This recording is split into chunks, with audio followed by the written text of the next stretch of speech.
Cuando éramos invencibles, narra a lo largo de diversos capítulos, lujosamente ilustrados por el maestro Augusto Ferrer Dalmau, diversos pasajes de nuestra historia en los que podemos ver que los españoles tenemos muchos motivos para sentirnos orgullosos, porque la nuestra no es una historia de desastres, sino de estampas gloriosas y actos heroicos, a pesar de que algunos hayan tratado de difundir lo contrario. Pero es en esa grandeza en la que encontramos esa capacidad de entender 400 años de imperio español, un legado que todos debemos conocer y defender. Por eso es importante este libro. Y además, esta es una edición especial. Incluye una lámina exclusiva del maestro Augusto Ferrer Dalmau. Pídalo por internet, ahora, en estos momentos de soledad, en la cuarentena, encerrados, todos nosotros en nuestras casas. ¿Qué tal? Podemos pedirlo por internet entrando en la página web www.elgrancapitanediciones.es y lo recibiremos puntualmente en nuestra casa. Porque estamos orgullosos de ser españoles. Este es el libro que nos descubre la historia de nuestros héroes que jamás deben ser olvidados.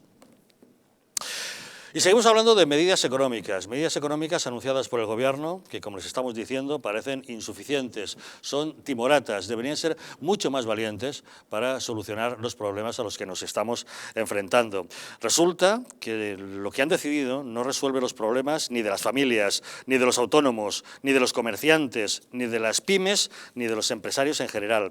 Se habla de aplazamientos y de créditos, pero no se toman decisiones valientes, como en otros países, donde se paraliza el cobro de impuestos mientras dure la crisis o se elimina el cobro de cuotas. El colectivo más perjudicado, sin lugar a dudas, es el de los autónomos, los 3,5 millones de autónomos que junto a las pymes suponen el 80% del entramado económico de nuestro país. Tenemos comunicación con José Luis Perea, él es el secretario general de la Federación Nacional de Trabajadores Autónomos. Señor Perea, muy buenas noches. Hola, buenas noches, un saludo. Cuéntenos, al parecer a lo largo del día de hoy ha habido algún tipo de novedad y parece ser que los autónomos podrán pedir una compensación de unos 700 euros y dejar de pagar cuotas. ¿Cómo está ese asunto? Bueno, vamos a ver, como en tantos ámbitos, desgraciadamente lo que estamos viendo es una descoordinación total del Gobierno.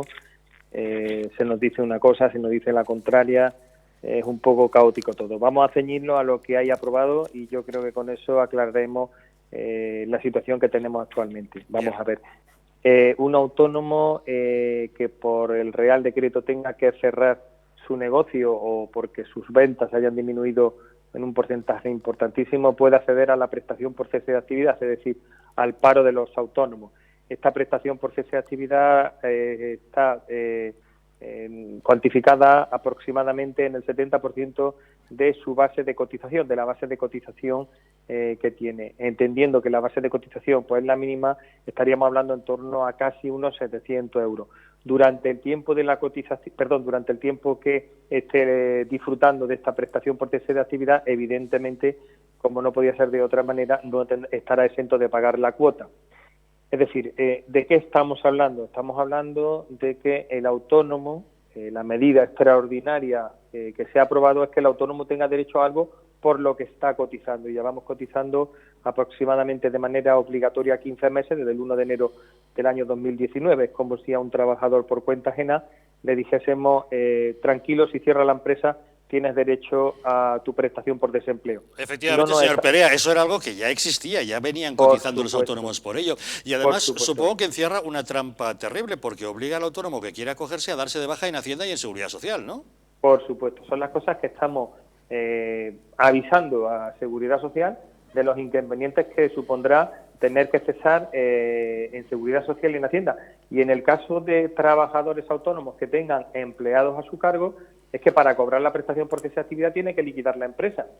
Es como digo, es un caos y nosotros lo que esperemos que en estos días sucesivos, bueno, pues se legisle, porque el Real Decreto que se publicó tiene muchísimas lagunas, se legisle para completar este tipo de lagunas, porque realmente ni Seguridad Social, ni Hacienda, ni siquiera las mutuas, que son al final las que tienen que pagar la prestación, porque así está establecida, y mucho más los autónomos tenemos claro cuál va a ser el procedimiento.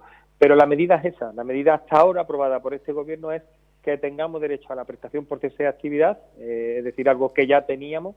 Es verdad que se flexibiliza un poco la posibilidad de acceso, pues por ejemplo, da igual basta con tener un mes cotizado, disfrutaremos de esa prestación durante el tiempo del estado de alarma, pero tenemos muchísimas dudas y muchísimas cuestiones que hay que resolver antes. Claro, señor Perea, por ejemplo, ¿en qué circunstancia quedan los autónomos que tienen una concesión administrativa, los loteros, los taxistas, muchos transportistas? Claro, evidentemente, un taxista que acceda a la prestación por cese de actividad, si tuviera que darse de baja en su actividad, perdería la licencia inmediatamente. Lógicamente, esto pues tiene que ser corregido y en eso estamos. Ahora mismo estamos trabajando de manera informal, tengo que decirlo, porque no hay convocada ninguna mesa de diálogo oficial, sino que estamos trabajando a base de golpe de teléfono y, lógicamente, bueno, pues estamos advirtiendo al Gobierno que ha legislado de manera incompleta pues todas las posibles derivaciones y efectos negativos que puede producir el no tener un decreto completo donde se establezcan los procesos y cuáles son las condiciones. Es que claro, don José Luis, usted lo está diciendo, hay muchas derivadas. ¿Qué pasa con las empresas familiares, por ejemplo? Otro de los problemas, o qué ocurre con los autónomos dependientes. ¿Se tiene que dar de baja primero el autónomo titular para luego darse de baja el autónomo dependiente? El autónomo colaborador. Son circunstancias que, como he dicho, no están contempladas. Esperemos que en estos días tengamos una regulación mucho más detallada. De todas maneras, nosotros pedíamos otro tipo de cosas que además tienen mucho más sentido común que todo esto. Es simplemente, pues siguiendo el ejemplo de Macron en Francia, la supresión de las cuotas, de nuestras obligaciones con seguridad social. Yo creo que es mucho más sencillo, mucho más simple. El autónomo no tiene esa cultura de dar de baja, de cerrar el negocio, sino que lo que quiere es una ayuda. Nosotros entendíamos que es mucho más fácil, mucho más ágil suprimir la cuota de los autónomos durante el tiempo que dure el estado de alarma y además no solo más fácil y más ágil, sino menos costoso para la seguridad social.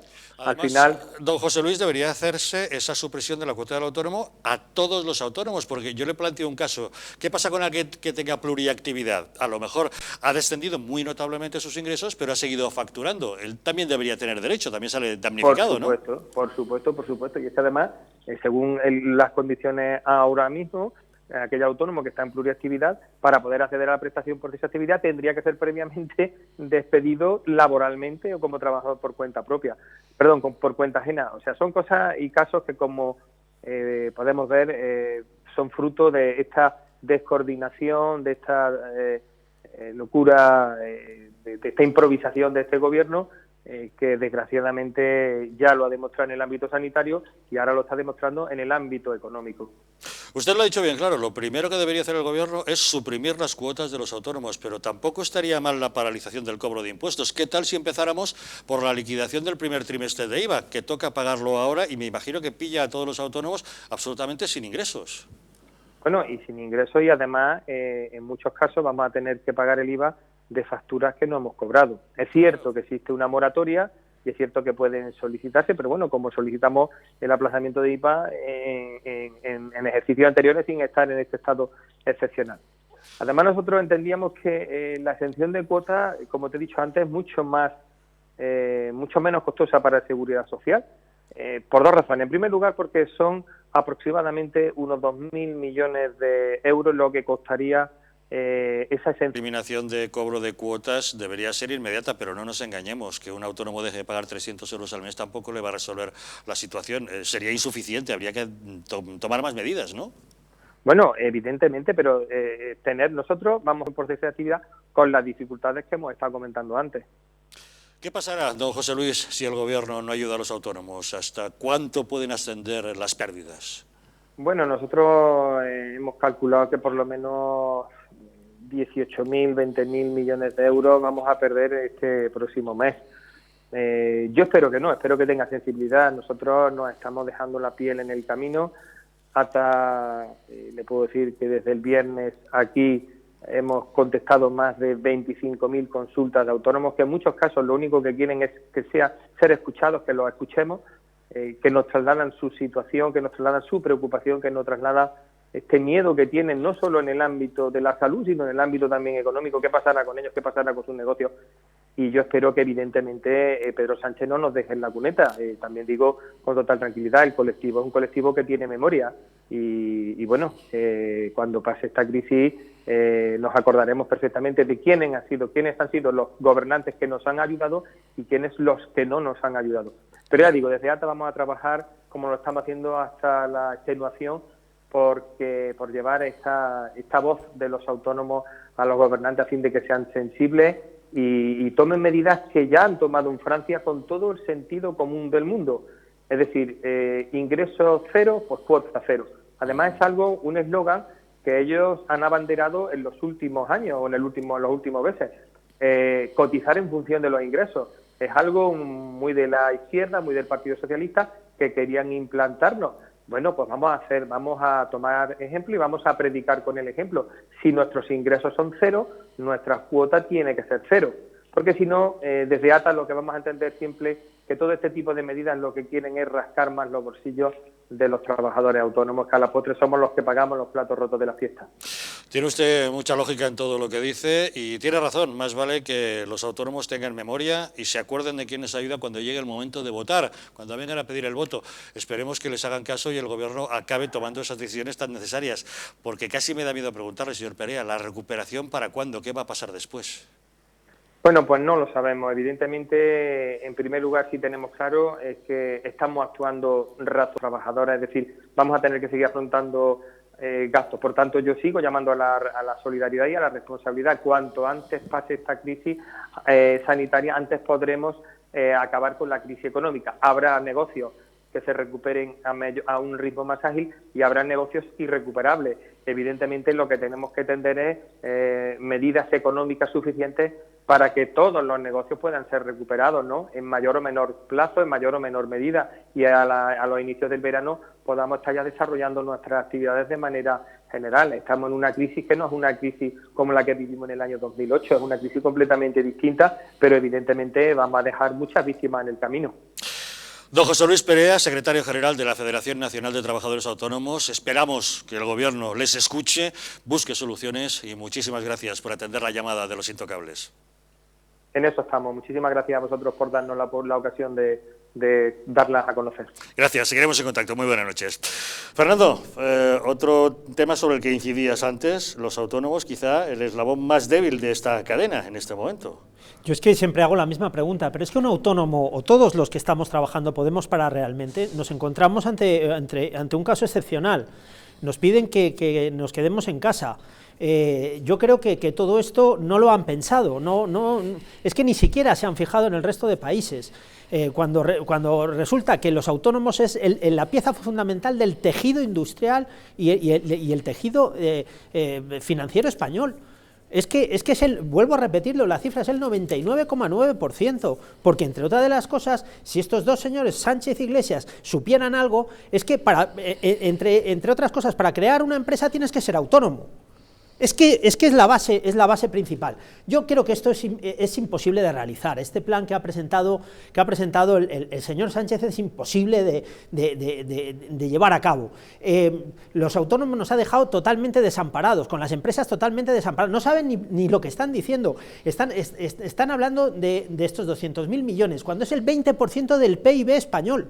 Es el 20% del PIB español. ¿De dónde lo van a sacar? Evidentemente viene de Bruselas, pero es que el último rescate que hemos tenido de Bruselas han sido 45.000 millones de la última crisis y todavía lo estamos pagando. Nos queda todavía por pagar. Luego entonces nos espera un futuro negro, no, negrísimo. Y aún así llegamos a tener en cuenta cuál es el endeudamiento público. El endeudamiento público español es del 100%. Pero señores, ahora nos estamos cargando el tejido industrial con los autónomos, con las pymes, con las microempresas. ¿Es que no tenemos ayuda de nadie? ¿Es que este señor que nos gobierna ahora, Sánchez, es que no se da cuenta realmente de lo que tiene entre las manos? Nos está condenando a un invierno absolutamente económico que posiblemente nos pueda durar hasta el año que viene o mucho más. Claro, es que el problema que tiene este gobierno, hilando con lo que decías tú, es que, en síntesis, lo que pretende es adaptar la realidad a su ideología, cuando en puridad la solución eficaz de los problemas requiere que te comas la ideología y que adoptes medidas eficaces. Si esas medidas eficaces no son conforme a tu ideología, te aguantas. Pero lo que es eficaz y no sabe de ideologías. Ese es el problema. Si este gobierno empezara a aceptar el aplazamiento masivo de impuestos, o la suspensión, o la exención... César, aplazamiento no. No, aplazamiento entiéndeme, todos es los generar expertos deuda. que estamos Sí, consultando nos es están generar diciendo deuda. que aplazar el impuesto lo único que hace es aplazar Que sí, el que sí. problema. Claro, sí. Habría que coger el toro por los cuernos Exacto. y hacer una exoneración absoluta de impuestos el- de todo tipo, nacionales, autonómicos y locales, hasta que pase esta crisis. Claro, a lo que que- nos estamos jugando mucho. Claro, pero lo que me explico mejor. Lo que quiero decir es que cualquier medida flexibilizadora en relación a no cobrar impuestos sea, evidentemente, lo más óptimo sería exención, tienes toda la razón. Pero ni siquiera la más laxa o la más tibia, que sería un aplazamiento, ni siquiera van a aceptar esa, que es lo que pretendía explicarme, por una sencilla razón. Porque ellos no conciben que dejar de cobrar impuestos sea útil, porque eso implica que en realidad el Estado es la principal dificultad que tenemos las personas y las empresas para progresar, por la ingente carga fiscal que tenemos que satisfacer, por las ingentes cargas burocráticas a las que tenemos que hacer frente, y eso nos impide progresar y nos impide prosperar. Y se ve en muchos aspectos.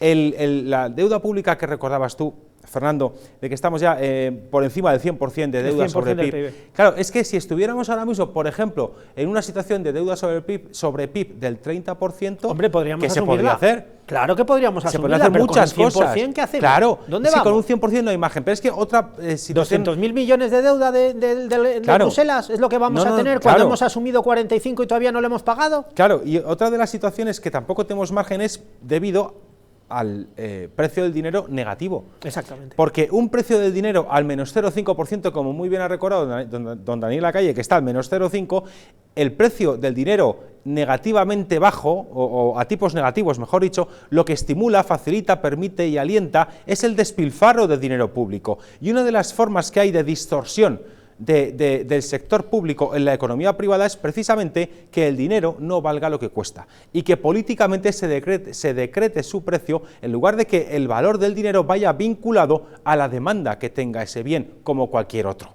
Pero aquí lo que es el efecto perverso de establecer precios máximos por debajo del precio de mercado. Dicho en román paladino, o dicho con un refrán, de la pólvora del rey pronto se gasta, o de lo que no cuesta, todo el mundo llena la cesta. En términos económicos, ¿qué está pasando en Europa? Bueno, como les hemos apuntado antes, el Banco Central Europeo, en plena preocupación ante la incapacidad de algunos países de tomar decisiones acertadas, ha reaccionado con valentía. Su presidenta, Christine Lagarde, tras ser muy criticada la semana pasada por decir que su misión no era reducir las primas de riesgo y limitarse a liberar 120.000 millones de euros, ahora ha dado un paso muy aplaudido. Ha lanzado un plan dotado con 750.000 millones de euros para comprar activos públicos y privados. Vamos a tratar de buscar valoraciones para esta medida. Tenemos comunicación con nuestro colaborador habitual, Carlos Lacalle. Carlos, muy buenas noches.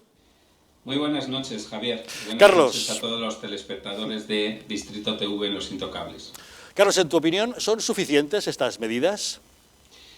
Bueno, habrá que ver si las medidas anunciadas por Christine Lagarde, la actual mandataria del Banco Central Europeo, son o no suficientes.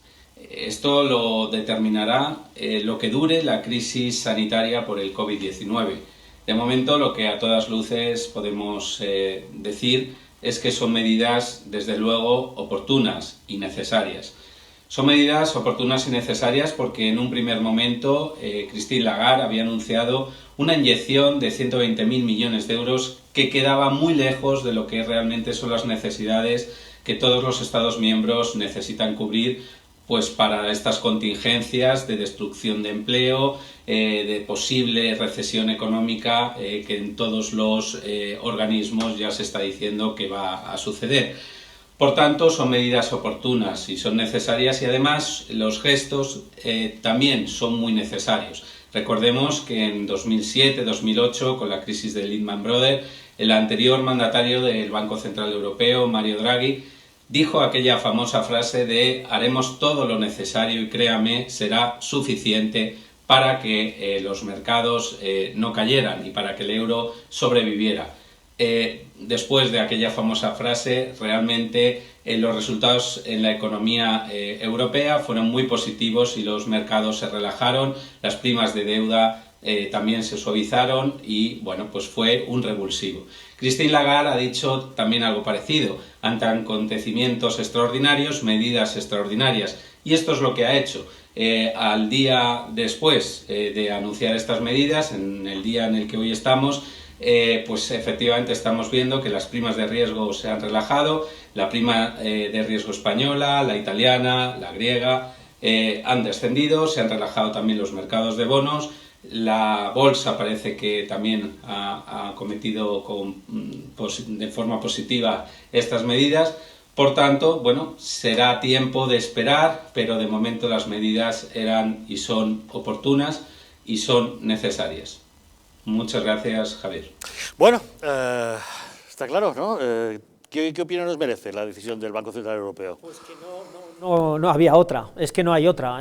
Yo creo que Christine Lagarde en este momento también se da cuenta de cuál es la situación real de toda Europa. Es que la semana pasada, mirando para otro lado, no, claro, cometió un error gravísimo, diciendo, uy, que esto no va conmigo, oiga. No, si va con todos. todos. Pero es que esto se extiende, claro, esto es una cuestión. Pero hoy por lo menos da la impresión de que Christine Lagarde se ha dado cuenta de que efectivamente aquí hay que empezar a liderar, y hay que empezar a liberar dinero, mucho dinero, para ayudar a esta economía que se nos va al traste. Además, esto es una pandemia global, o sea, estamos hablando de que ha empezado Italia, estamos en España, posiblemente Portugal, Francia, Alemania, etcétera, y nos vamos a encontrar en situaciones, si muy bien apuntaba don César, que mala es la situación en este momento en cuestiones médicas, pues peor no va a ser la cuestión económica. Entonces, posiblemente el Banco Central Europeo y sobre todo los diferentes gobiernos lo que tienen que llegar es a ese punto de austeridad absoluta y conformarse con el Banco Central Europeo en una política común, porque en los países no pueden aguantar. He repetido la cifra, 200.000 millones, cuando el endeudamiento es el 100%. O sea, estamos hablando del 20% del PIB, pero si es que esto no se aguanta si no viene dinero del Banco Central Europeo. Y ya, yo entiendo que el gobierno de Sánchez, como otros gobiernos, deben tomar nota y hacer caso al Banco Central Europeo. Y si tenemos que llegar a las medidas que don César proponía antes, de cerrar chiringuitos autonómicos, chiringuitos políticos, chiringuitos pseudosociales como los del 8M, tendremos que hacerlo, porque nos está yendo primero nuestra vida, el futuro de los hijos o de los niños que existen en este momento, y posiblemente la entrada a una nueva crisis. Pero estas medidas a mí es que esto me está sonando mucho a lo que pasó con la crisis financiera de 2008 en cuanto al comportamiento también del Banco Central Europeo. Es que ese es el problema. Y siendo esta crisis económica o las consecuencias económicas que se van a derivar, siendo de una naturaleza radicalmente diferente de la última gran crisis económica que padecimos, a mí lo que me duele y lo que me llama la atención es que el Banco Central Europeo no se haya preocupado de verdad desde la crisis por velar por acabar con la puñetera deuda pública, que eso es lo que nos come por los pies, es que eso es lo que nos está imposibilitando afrontar ahora esta crisis. Esto las familias lo pueden entender muy bien. Aquellas familias que tengan un cierto capital ahorrado, porque han vivido como hormigas y no como cigarras, y a lo mejor tengan 5.000, 10.000, 15.000 euros ahorrados en el banco, a que seguramente ahora estarán en una situación un poquito menos nerviosa que aquellos que viven a cero. Totalmente. ¿Verdad? Pues con los estados exactamente lo mismo. Y yo lo que no entiendo es qué cosa más importante tiene que hacer el Banco Central Europeo que asegurarse de que haya una ortodoxia con el gasto público, que asegurarse de que la deuda pública, mejor dicho, que la deuda total de los estados y el déficit año a año sea cero. O sea, el déficit año a año tendría que ser cero. Y además, incluso todos los estados, desde la recuperación económica que había ya a partir de finales de 2017, deberían haber empezado a provisionar parte de sus ingresos para liquidar deuda pública, exacto, para amortizar deuda. Y la exigencia fiscal para con todos los estados de la zona euro por parte del Banco Central Europeo, de la Comisión y de los infinitos órganos comunitarios que hay, debería haber sido que los estados tuvieran incluso superávit, no ya déficit cero, no, superávit para ir eliminando deuda. Porque en España, por ejemplo, ejemplo, aunque pudiéramos dedicar todos los años, que es imposible, pero aunque pudiéramos dedicar todos los años 100.000 millones de euros a acabar con la deuda pública, tardaríamos, señoras y señores, 10 años o más. 10 años o más a razón de 100.000 millones al año. Pero es que solamente el pago de intereses de la maldita deuda pública nos supone tener inmovilizados 35.000 millones de euros de presupuesto anual. Don César, es que el Estado español es un Estado en quiebra desde hace muchos años y hemos estado llevando políticas sobre los autónomos, sobre los empresarios, sobre las pymes, sobre absolutamente hasta sobre los trabajadores, que el señor Iglesias no lo entiende. Los primeros perjudicados de todo esto son la clase trabajadora, porque no va a poder cotizar, porque no va a poder tener un sueldo digno y porque mañana no sabe si va a poder tener trabajo. Entonces, claro, ¿cuál es el problema de todo esto? Que hemos tenido un Estado en quiebra y lo hemos estado absolutamente negando. Nos han estado mintiendo y mientras tanto financiando partidos políticos, elecciones, manifestaciones, chiringuitos autonómicos y el resto de parafernalia que utilizan los partidos políticos para luego tener una representación como la que tenemos ahora en el Parlamento, donde ni siquiera entre ellos mismos en un Consejo de Ministros pueden llegar a un acuerdo, porque como no tienen absolutamente ni idea, no saben dejar atrás la política y ayudar precisamente al pueblo español. Crisis sanitaria, crisis económica y situación en la que algunos vándalos están aprovechando el confinamiento de las familias en sus casas para lanzar bulos a través de Internet o incluso para intentar estafas. De eso hablamos de inmediato, después de una pequeña pausa. ¿Saben que estamos en una emergencia nacional? ¿Nos va a ayudar este gobierno? Parece que no. Ayudémonos entre nosotros.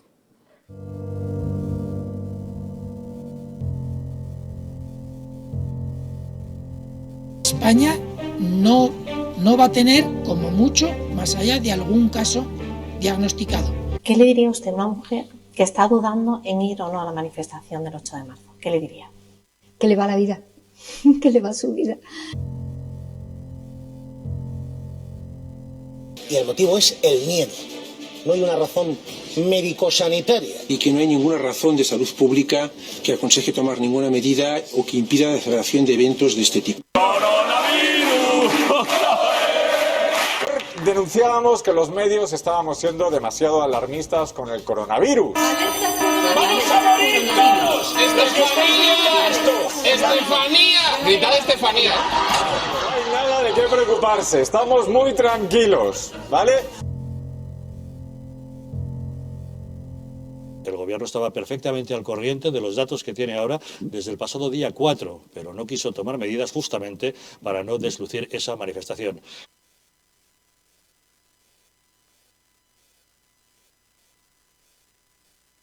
Para que no se vuelva a repetir, colabora con nosotros y lucharemos por ti.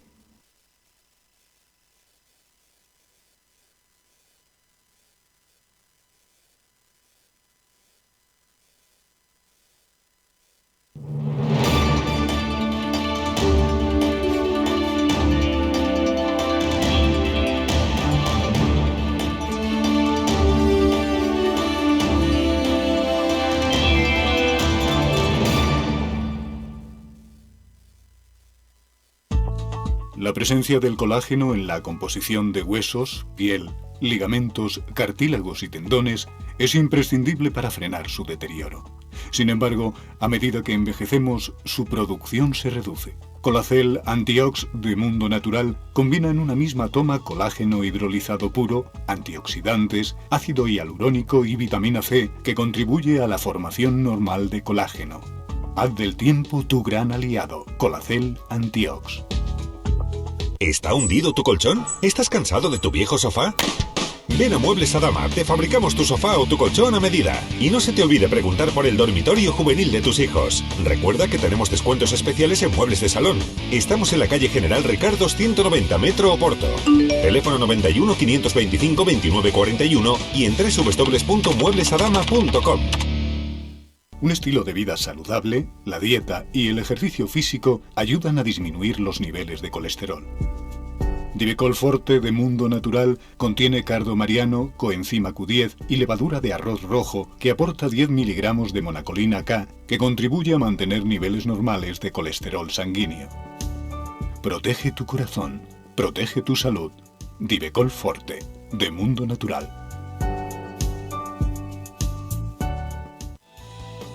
En Alurin Clinic la medicina se convierte en cuidado y belleza gracias a nuestros expertos médicos estéticos y cirujanos plásticos. Escuchamos al paciente, diagnosticamos y ofrecemos las mejores soluciones médicas adecuadas para cada caso. Rejuvenecimiento facial, ojeras, labios y un largo etcétera se tratan con una amplia gama de técnicas novedosas y productos de primera calidad.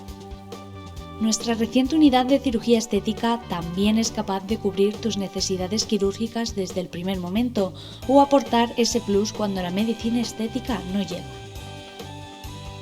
Consúltanos acerca de la pérdida de peso bajo control médico, porque realmente nuestros pacientes son especiales para nosotros. En Alurin Clinic encontrarás cómo llegar a tu mejor yo. Un auténtico templo de la cocina asturiana en la capital de España.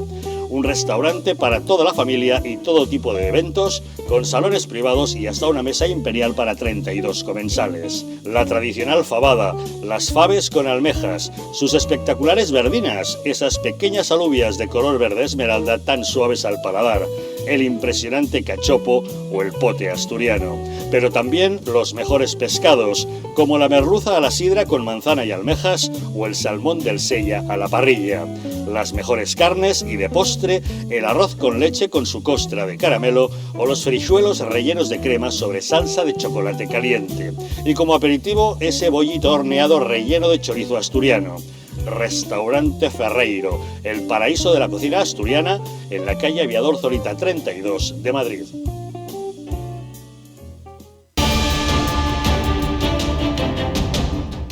¿Estamos en un auténtico Estado democrático o estamos en una partitocracia?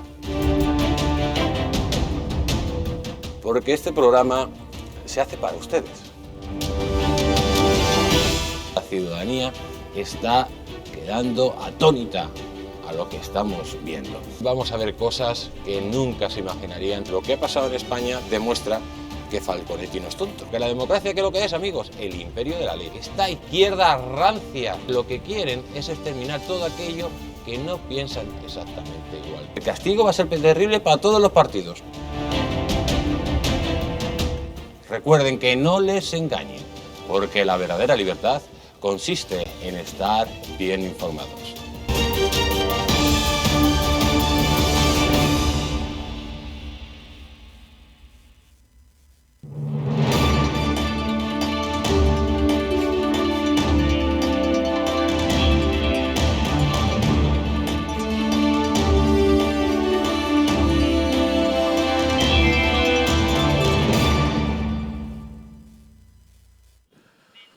El principal riesgo de tener alto el colesterol son las enfermedades cardiovasculares. Existen algunos factores que incrementan el riesgo de padecerlas. Unos no son modificables, como nuestra edad o los antecedentes familiares, pero hay otros sobre los cuales podemos actuar si mantenemos una dieta y un estilo de vida saludables y realizamos ejercicio físico con regularidad. Divecol Forte, de Mundo Natural, es un complemento alimenticio que incorpora la coenzima Q10 y el extracto de cardo mariano, así como levadura de arroz rojo. Y es que está demostrado que una ingesta diaria de 10 miligramos de monacolina K, procedente de preparados fermentados de arroz de levadura roja, contribuye a mantener niveles normales de colesterol sanguíneo. Así que no lo olvide, Divecol Forte de Mundo Natural, de venta en parafarmacias y en tiendas especializadas, o bien llamando al teléfono 91-446-0000 o entrando en su página web parafarmaciamundonatural.es. Debemos decirles que las familias encerradas en sus casas en estos momentos de cuarentena se han convertido en una presa fácil para los estafadores y para los manipuladores. La situación que estamos viviendo ha disparado la actividad en Internet de aquellos que se aprovechan del miedo causado por la situación y de la buena fe de los ciudadanos. Pero que hay que ir con mucho cuidado en este asunto, especialmente si recibimos correos electrónicos que nos piden información personal o relativa a nuestras cuentas bancarias. Y también hemos de desconfiar de determinadas noticias que pueden no ser ciertas. Tenemos comunicación con Fernando Fanego. Él es abogado especialista en responsabilidad civil. Fernando, muy buenas noches. Buenas noches, Javier. Dinos, Fernando, ¿es cierto que han aumentado los delitos cibernéticos y los bulos en las redes sobre esta pandemia a raíz de este confinamiento de las familias en sus casas en este momento? Un poco, como se suele decir, a río revuelto, ganancia pescadores. La situación que hay ahora mismo, y dada el confinamiento que hay en las familias, en sus hogares, pues lógicamente el uso masivo de las redes sociales y de Internet, pues básicamente se hace necesario para la comunicación. Entonces, qué mejor momento, qué mejor están haciendo, como se suele decir, este tipo de hechos delictivos que siempre han existido y que van a seguir existiendo. Ahora es su agosto, es su mes de agosto, porque aprovechan el uso masivo de este tipo de comunicación a través de las redes sociales y de Internet para intentar, lógicamente, o realizar estafas o cometer cualquier otro tipo de delictivo cibernético. Entonces, con lo cual,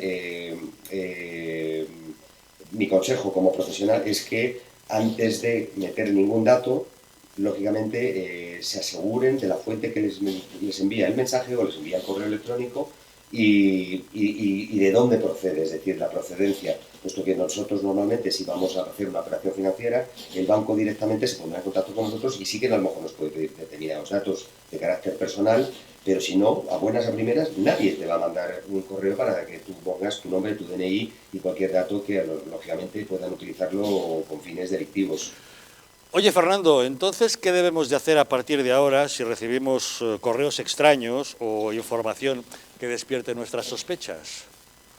Bueno, pues es lo que nosotros solemos hacer, y de hecho esta mañana me ha llamado un cliente del despacho para comentarme que había recibido este tipo, un correo en el cual le pedían meter una serie de, sobre todo ya no solo por la enfermedad, ya no solo por la pandemia, sino le pedían meter un número de cuenta corriente que dijera 4 números de los digitales de finales y luego le enviarían un correo de conformidad. Esto era un banco que no era español, un banco extranjero. Lógicamente, pues me ha dicho, a ver, yo no trabajo en ningún banco extranjero y es muy raro que me pidan porque yo no tengo ninguna cuenta corriente.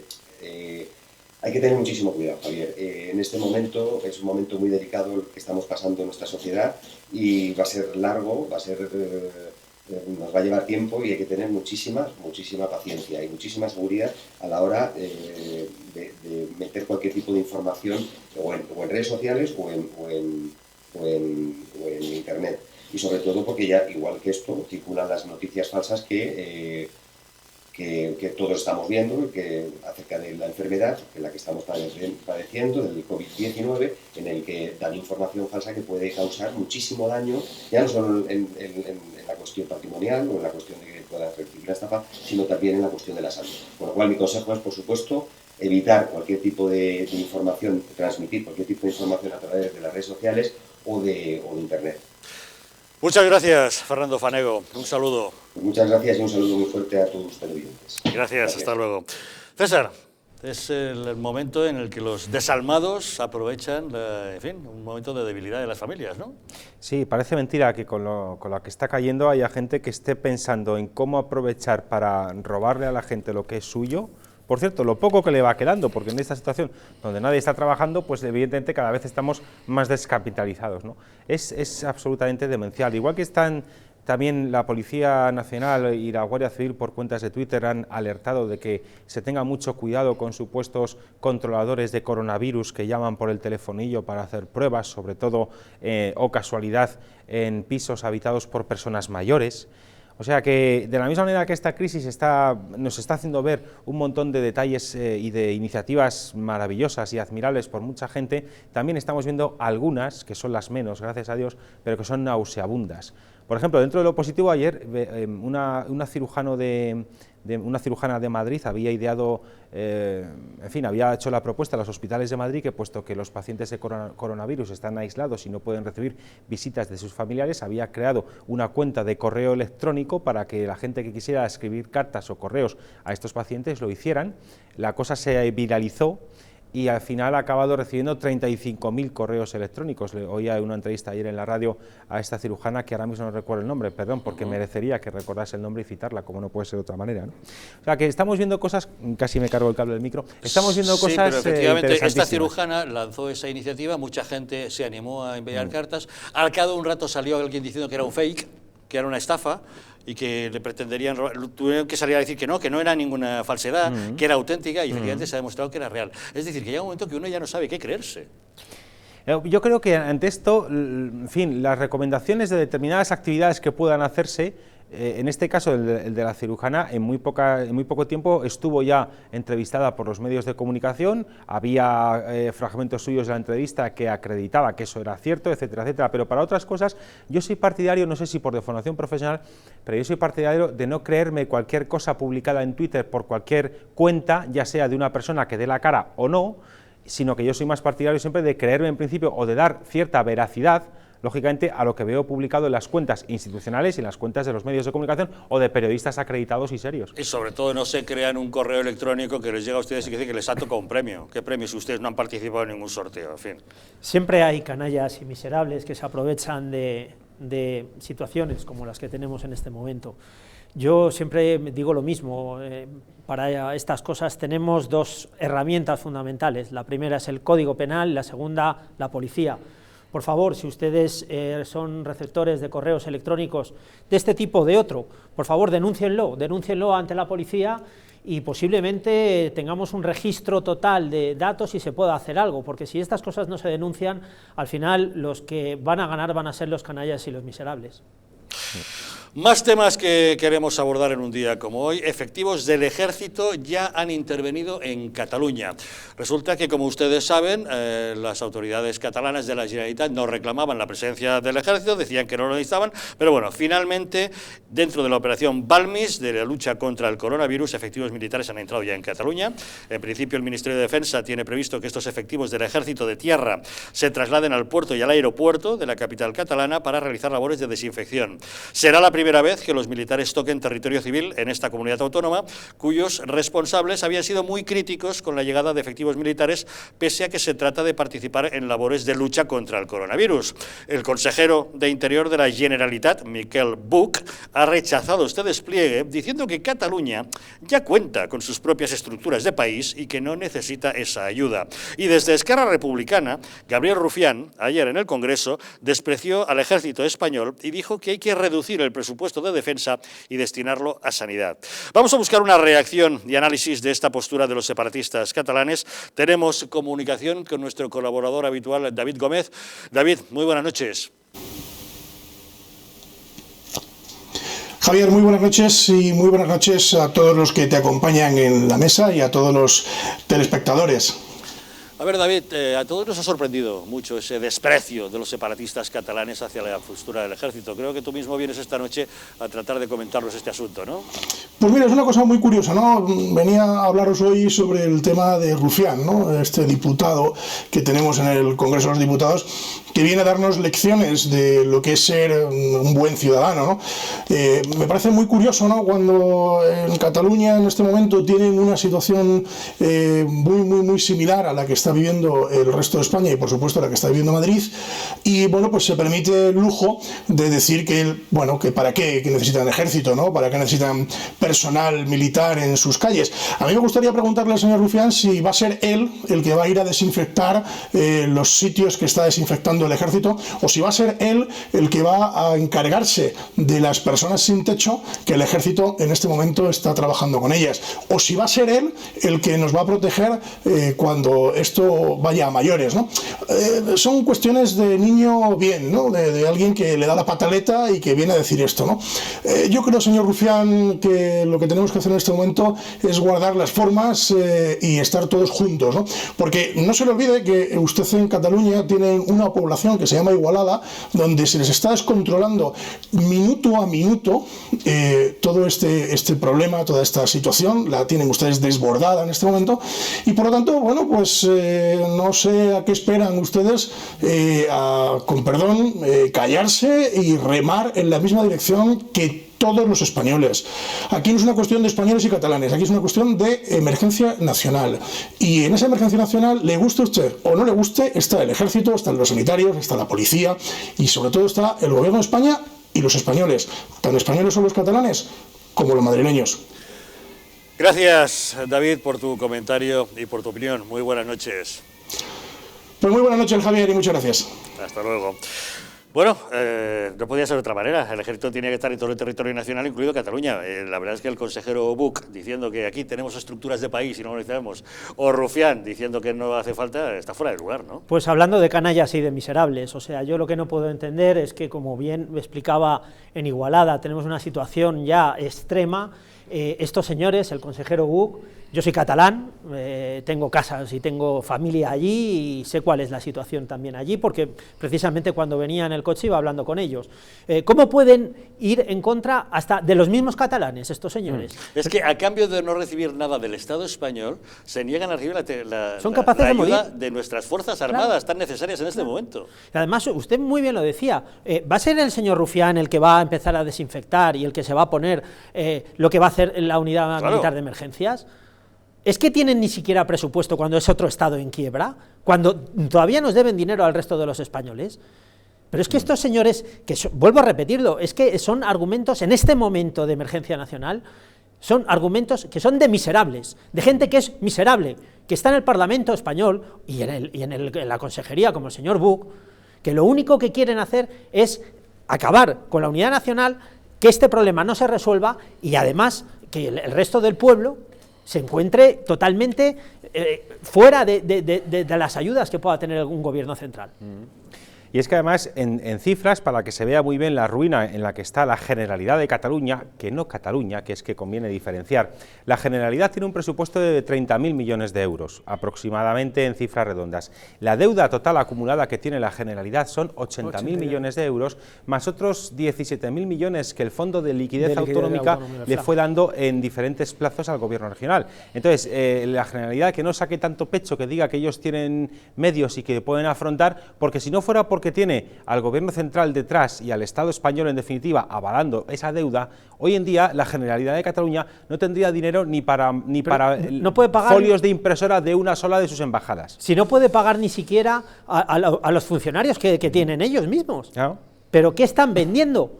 ¿Pero qué están diciendo? ¿Pero cómo son tan miserables de también engañar al resto del pueblo español? Que habrá gente que ese engaño No, es que yo me siento muy catalán, como a mí me ha ocurrido, claro, y yo también desde el año 1100. Y además están en un momento tan delicado, están poniendo en peligro la vida de muchos ciudadanos españoles, de muchos catalanes. Por eso estaban pidiendo el cierre de la frontera de Cataluña ellos, que cierre Madrid, porque así queda claro que es una comunidad aparte, que nada tiene que ver con nosotros haremos la nuestra como si fuéramos un país independiente y no compartir recursos con el resto del territorio nacional, poniendo en peligro a su propia gente, impidiendo que haya un trasiego de efectivos de emergencia entre ambas zonas, ¿no? Además, ellos son absolutamente unos irresponsables políticos, porque lo que antes estábamos analizando, ¿de dónde va a venir el dinero? ¿Cuáles van a ser las ayudas? ¿Qué tenemos que hacer con los autónomos? De Christine Lagarde, del Banco Central Europeo. ¿Pero es que se cree Cataluña que alguien le va a financiar con esa deuda que tiene? ¿Pero es que se lo cree? ¿Y se cree que alguien va a venir al rescate suyo para que ellos sigan teniendo barra libre? Exacto. En el fondo son unos absolutos miserables, pero unos auténticos canallas. Ejemplos de miserabilidad de los nacionalistas en Cataluña los tenemos también muy recientes. Acordaros cuando los últimos y fatídicos incendios que hubo en Cataluña, que durante semanas la Generalidad se resistió como un vampiro en una iglesia a que desde el resto de España mandasen ayuda de medios aéreos de contención, y cuando ya por fin dio su brazo a torcer, la coordinación de todos esos vuelos, los muy desgraciados, seguían haciéndolo en catalán, sabiendo que tenían aviones del resto de España con pilotos no catalanes y que no entendían el catalán, y pusieron en peligro la vida de esos pilotos que fueron allí a verter agua desde el cielo para apagar esos incendios en los bosques de Cataluña, y fueron tan miserables de hacer eso, con lo cual, con esos antecedentes ahora a mí no me sorprende nada. Pero por otra parte, es que la Unidad Militar de Emergencias puede hacer algo tan fundamental para detener la propagación de este maldito virus como desinfectar las calles.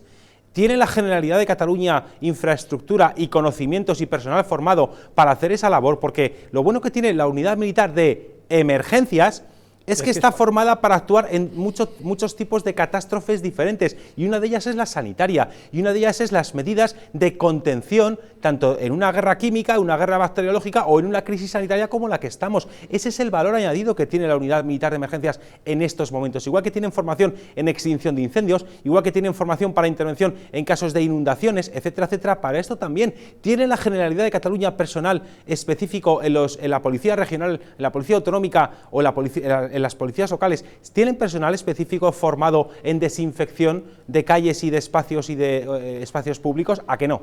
No, además, a mí lo que más me preocupa de toda esta situación, que es kafkiana, que es de locos, que es que esto es como el chiste, no, Napoleón soy yo, porque aquí crecen los enanos, no, uno dice yo, no, Napoleón soy yo y me llamo Urkullu, no, Napoleón soy yo y me llamo Torra.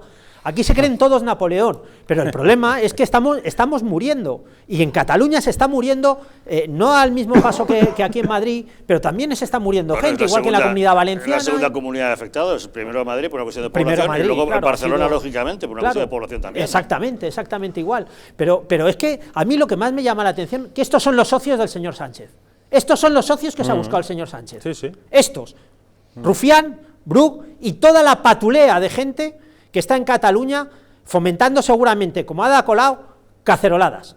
Sí, estos son, pero es que ya habéis oído al conseller Buch diciendo, nosotros tenemos estructuras de país ya montadas.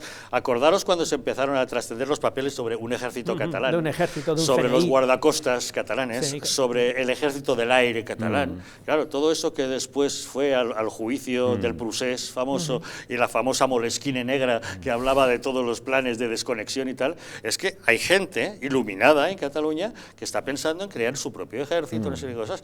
Entonces, que ahora creen que un ejército que no tienen, por cierto. Claro, que no tienen nada. Pero tienen el papel hecho, pero nada más. Tienen deuda. Tienen una cosa, que es deuda. Que no vengan sus soldados, que yo ya me he hecho mis planes de contingencia, sí, pero usted no tiene fuerzas armadas. Exacto. Las fuerzas armadas que tiene son las españolas, las de todos nosotros. Además, es que aquí el problema es el de siempre de los políticos, y aquí ya englobo absolutamente a toda esta patulea de gente. Ellos lo único que tienen es deuda. ¿Y qué nos dejan a nosotros? Problemas todos los días. Porque ahora mismo se está viendo con el dichoso coronavirus, pero es que son ellos los que generan los problemas, porque esta gente lo que tendríamos que hacer era mandarlos a su casa cada vez que abrieran la boca, o eso, o pides perdón públicamente, porque de esa manera estás insultando a los españoles que se están muriendo hoy. Lo malo es que hay un nexo común entre los nacionalistas y su enfermedad ideológica que se aplica a toda su actividad cerebral normal, y también pasa con los chavistas, que el común denominador que tienen es que pretenden imponer su ideología putrefacta, por cierto, e ineficaz a la realidad. Exacto. Y si ahí hay un barranco y tú le dices, ahí hay un barranco, y tú por ideología eres tan zopenco, cuadrúpedo y patán que no lo ves, sigues andando hacia ese barranco, que ese es el problema que tienen las ideologías extremas, tanto la chavista de Pablo Iglesias y toda su patulea, como los nacionalistas, que por desgracia también tienen capacidad de mando y de despilfarrar presupuesto público, claro. Es lamentable que en un día como hoy tengamos que hablar de esos miserables que aprovechan el dolor ajeno, las situaciones de crisis, para tratar de sacar tajada, para engañar, para estafar, para organizar caceroladas y para buscar la división entre españoles, cuando ya saben que todos estos días lo que tenemos que hacer es dar las gracias a todos esos compatriotas nuestros que se están arriesgando por salvarnos, al personal sanitario, a las fuerzas y cuerpos de seguridad del Estado, a todos los servicios de emergencia, a todos los transportistas que se encargan de que haya suministros, a todas las personas, a los funerarios que están llevando un momento muy difícil en el que tienen que someter a sepelio a una serie de cadáveres sin que la familia pueda estar en responsos y cosas por el estilo. La situación que se está viendo es dramática, César, y hay muchos colectivos a los que hay que agradecer su participación en estos momentos. Muchísimos. Se habla mucho de los sanitarios, en mi opinión, con toda la razón del mundo, pero dentro de los sanitarios a mí me gustaría recordar que también habría que incluir a los veterinarios. A los porque en España hay 20 millones, más de 20 millones de mascotas, entre las censadas con microchip y las que no. Hay más de 20 millones de mascotas. Y estos días las clínicas veterinarias siguen estando abiertas.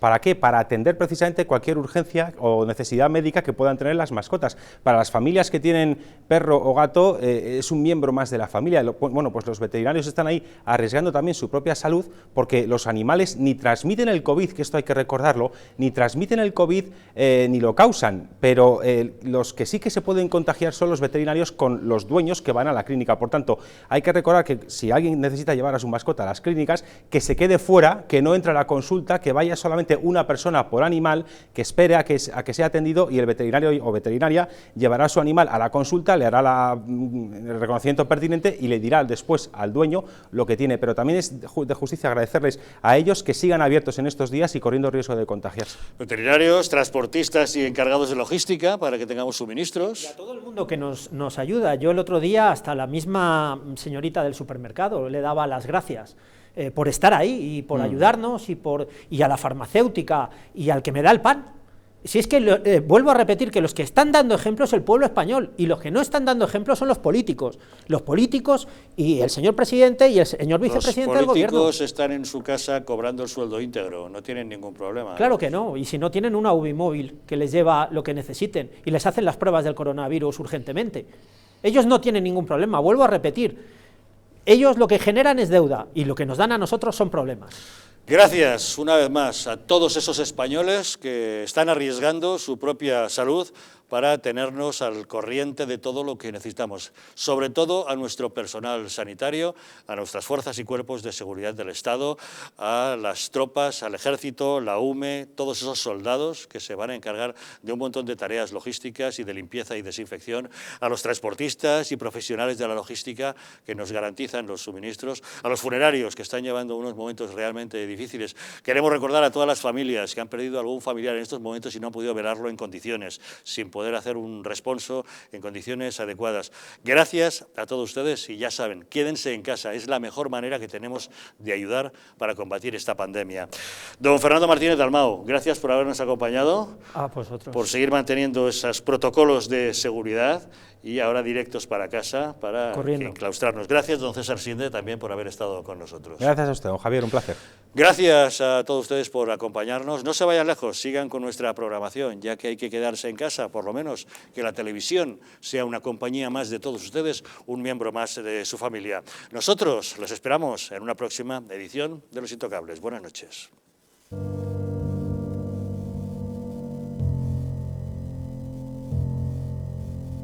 España no va a tener, como mucho, más allá de algún caso diagnosticado. ¿Qué le diría usted a una mujer que está dudando en ir o no a la manifestación del 8 de marzo? ¿Qué le diría? Que le va la vida, que le va su vida. Y el motivo es el miedo. No hay una razón médico-sanitaria. Y que no hay ninguna razón de salud pública que aconseje tomar ninguna medida o que impida la celebración de eventos de este tipo. Denunciábamos que los medios estábamos siendo demasiado alarmistas con el coronavirus. ¡Vamos a morir todos! ¡Estefanía! ¡Estefanía! ¡Gritad Estefanía! No hay nada de qué preocuparse, estamos muy tranquilos, ¿vale? El gobierno estaba perfectamente al corriente de los datos que tiene ahora desde el pasado día 4, pero no quiso tomar medidas justamente para no deslucir esa manifestación.